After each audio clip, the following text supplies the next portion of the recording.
vocês nem sabem o que eu vi. Uma chuva de flores. Eu vi de verdade, sério.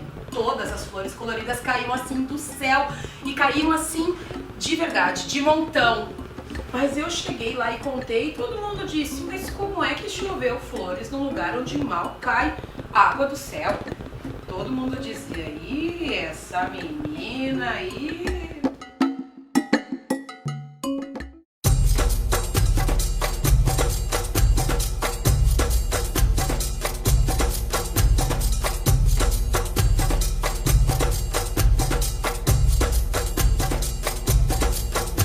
Existem várias maneiras de cumprir a lei. Ela é até bem genérica e te dá a possibilidade assim de fazer vários recortes a partir dela. Como é que eu vou falar do Brasil sem isso? Como é que eu vou falar da América Latina sem isso? Dentro do objeto de análise, dentro da realidade do mundo, tá lá a cultura e a história africana e indígena. E se a gente não falar disso, a gente está escondendo uma parte. Por que você está falando que ela não é necessária? Você já pensou se você já trabalhou com essa lei, né? Na sua sala de aula, com essas questões? Se não se faz a lei, as pessoas não se movem a fazer as coisas. Elas não se movem a colocar lá dentro do currículo, a ler outros autores aí atrás. Pode ser simplesmente tu fazer uma oficina de abaiomis na tua escola. Pode ser pegar uma história que fala sobre contos africanos, mas podem ser histórias aqui do Brasil. Se tu pega e mostra o livro, tu vê que a criança... vê, aí você identifica que tem um personagem negro, dá toda uma diferença. A criança se enxerga ali. É que nem a questão dos bonecos, né? Antigamente também não tinha tanta boneca negra. As pessoas tinham que mandar fazer a boneca.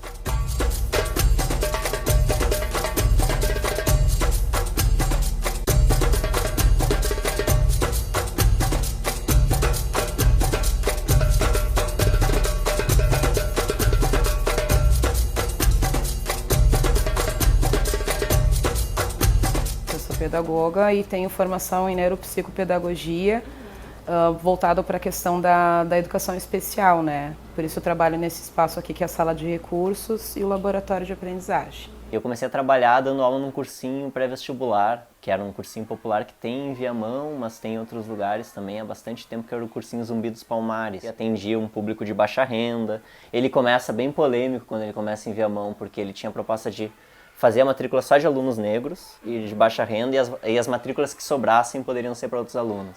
O meu objetivo é a formação do comportamento leitor, mas quem atua numa biblioteca também tem que identificar esse tipo de segregação. Quem sente na pele tem o entendimento dessa história um pouco diferente, né? Eu me achei nesse assunto porque tem um programa aqui do município que é o Plug, e tinha aula de cultura africana. E eu entrei nessa aula e me comoveu muito, que a professora falava muito sobre como é que era a chegada deles, que muitos morriam no caminho.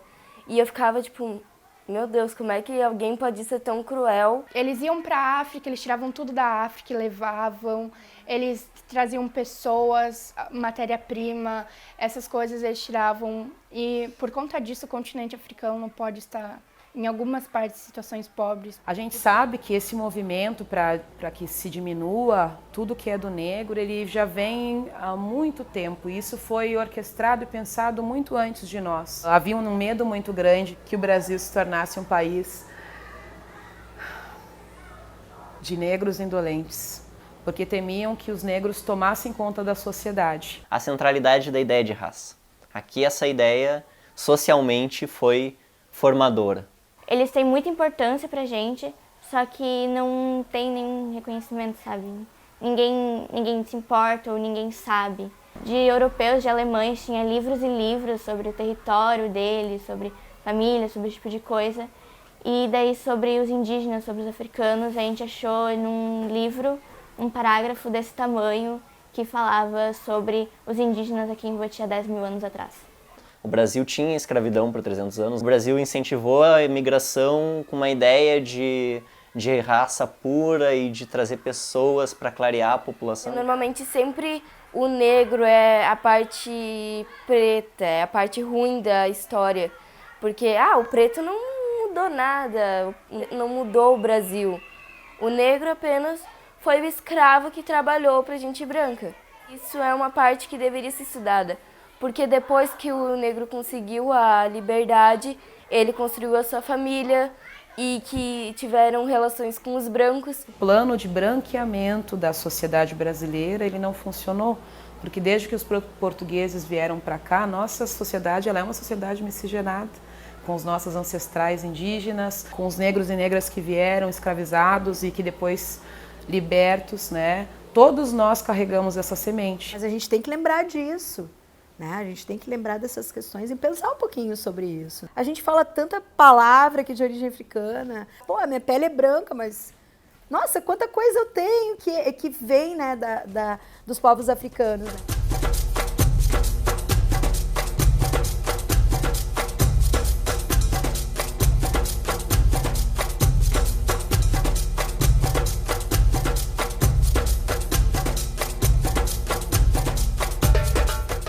Ele se abaixou, eu subi em cima dele e nós andamos por toda a savana, atrás da chuva de flores, e caminhamos, e caminhamos, e caminhamos, e caminhamos, andamos o mundo inteiro. Aqui na escola, esse trabalho de empoderamento e de autoestima eu já venho trabalhando com as crianças tanto do laboratório quanto da sala de recursos e nesses entremeios contando as histórias. Eu tenho vários instrumentos musicais que eu utilizo, né? Na minha contação de história, porque geralmente eu utilizo canções junto. Então, o foco realmente são as histórias africanas de autores que escrevem com personagens de visibilidade negra, que são negros, e também de contos africanos. Então, tem muito livro hoje de recontos, que são contos africanos recontados para as crianças, né, e para os jovens. Eu acho que a minha presença, sendo uma pessoa diferente do que elas estão acostumadas, já mostra outras possibilidades que não aquelas que a gente conhece.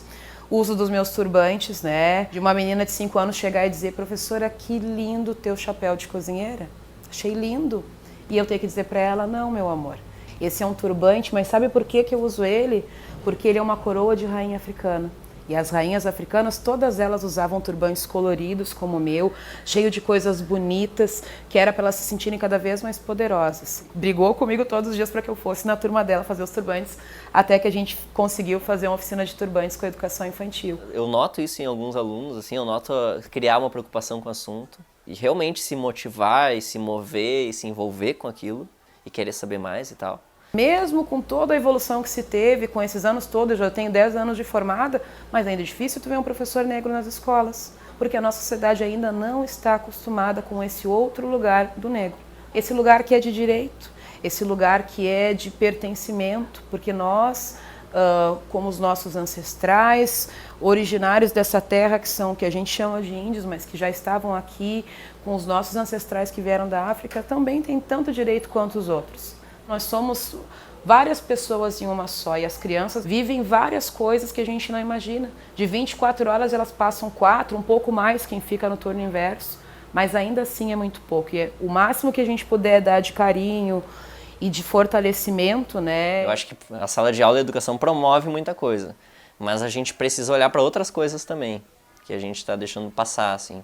E é um processo muito demorado, é um processo de formiguinha e a gente não é sozinha que a escola vai fazer as coisas.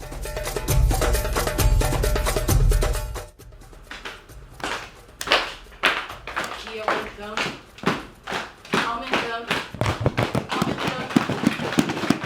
Nasceu uma gigante árvore chamada baobá, só que ela era diferente. Essa que é a maior árvore de toda a África, tinha os seus galhos com formatos de tromba de elefante. Ainda estamos trabalhando para que essa humanidade, essa nossa sociedade seja um pouco mais aberta. Tem tentativas em todas as áreas de se promover a igualdade, de se combater o racismo, mas ao mesmo tempo que tem tentativas de se combater, tem tentativas de se reafirmar. Eu brinco assim que me chamam de professora colorida em alguns espaços que eu circulava, porque eu estou sempre usando muitas cores, os meus turbantes são coloridos. Mas qual é a graça da vida se não tiver mais cores, né? Qual é a graça se todo mundo for igual, se tiver as mesmas ideias, se tiver vindo do mesmo lugar, se tiver as mesmas histórias?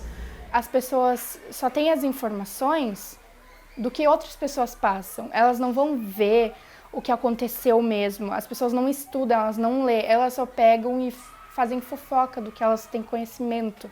a gente tem que ter certeza, a gente tem que ler, a gente tem que pesquisar, a gente tem que saber de tudo o que a gente está espalhando para os outros, porque não faz sentido a gente espalhar uma coisa que não é verdade, isso em qualquer outra ocasião. A gente deixa de contar aquela história da Europa que se desenvolveu e manda no mundo. É a realidade, né? A gente tem que falar dela na sala de aula. E hoje em dia falta essa empatia, talvez, nas pessoas, né? Falta essa empatia de tu poder se colocar no lugar do outro, né?